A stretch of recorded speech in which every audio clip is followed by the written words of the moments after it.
ప్రజాస్వామ్య విలువల మీద ఏమాత్రం గౌరవం లేనటువంటి ఒక నాయకుడి నేతృత్వంలో ఉన్నటువంటి వైఎస్ఆర్ కాంగ్రెస్ పార్టీ దానికి సంబంధించినటువంటి శాసనమండలి సభ్యులు ఈరోజు శాసనమండలిలో చేసినటువంటి అపచారం, అపవిత్రత, హిందువుల మనోభావాల్ని దెబ్బతీసే విధంగా చేసినటువంటి కార్యక్రమాన్ని జనసేన పార్టీ తీవ్రంగా ఖండిస్తూ ఉంది.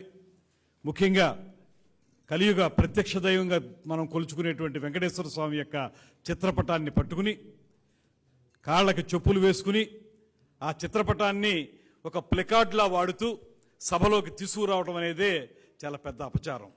అంటే దీనికి వైఎస్ జగన్మోహన్ రెడ్డి గారి యొక్క డైరెక్షన్తో నడిచారనేటువంటిది స్పష్టంగా కనపడతా ఉంది.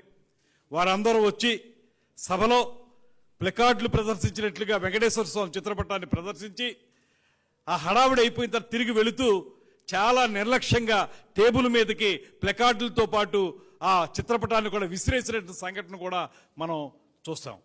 అటువంటి దుర్మార్గకరమైనటువంటి విధానాన్ని తీవ్రంగా ఖండిస్తున్నాం. ఇవాళ ఈ రాష్ట్రంలో ప్రజాస్వామ్యం అంటే విలువ లేదు మీకు. దాంతోపాటు భగవంతుని పట్ల అపచారాలు చేయడం నిత్యకృత్యం అయిపోయింది మీకు. దాంతోపాటు ఇవాళ ఏ రకంగా సమర్థించుకోవడానికి మీరు ఈ రకమైన కార్యక్రమాలు చేస్తా ఉన్నారు. 100% ఇది జగన్మోహన్ రెడ్డి గారి పర్యవేక్షణలో డైరెక్ట్గా ఆయన చెప్పిన విధంగానే జరిగింది కనుక నేను డిమాండ్ చేస్తున్నాను జనసేన పార్టీ తరఫున. ఈ రాష్ట్ర ప్రజలకి హిందువుల మనోభావాలను దెబ్బతీసినందుకు హిందూ జాతికి జగన్మోహన్ రెడ్డి గారు క్షమాపణలు చెప్పాలనేటువంటి మాటని మేము స్పష్టంగా చెప్తా ఉన్నాం. ఇది ఆషామాషిగా తీసుకునే వ్యవహారం కాదు. ప్రతిసారి మీకు పరమత సహనం ఉన్నటువంటి ఈ దేశంలో పరమత సహనాన్ని పాటించేటువంటి వ్యక్తుల మీద ఈ రకమైనటువంటి కార్యక్రమాలను చేపట్టడం, మీకు పరమత సహనం లేదనేటువంటి మాట స్పష్టంగా అర్థమవుతా ఉంది.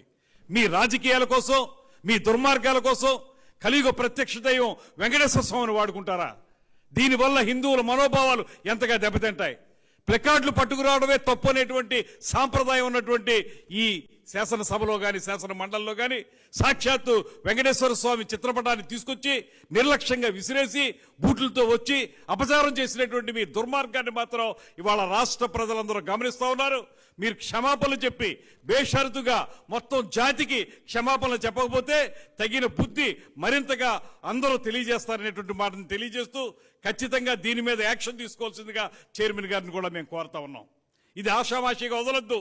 ఈ రకంగా చేయటం వల్ల రేపొద్దున మరొకటి ఇలాంటి కార్యక్రమాలు అనేక జరిగేదానికి అవకాశం ఉంది కనుక దీని మీద తీవ్రమైన చర్యలు తీసుకుని ఈ రకమైనటువంటి దేవుళ్ళకి సంబంధించినటువంటి చిత్రపటాలు ఏ దేవుడైనా కానివ్వండి ఆ చిత్రపటాలు తీసుకురావడం అనేటువంటి కార్యక్రమాన్ని, ఆ విధంగా అపచారం చేయడం అనేటువంటి కార్యక్రమాన్ని మీరు ప్రోత్సహించినట్టే మేము భావించాల్సి వస్తుంది.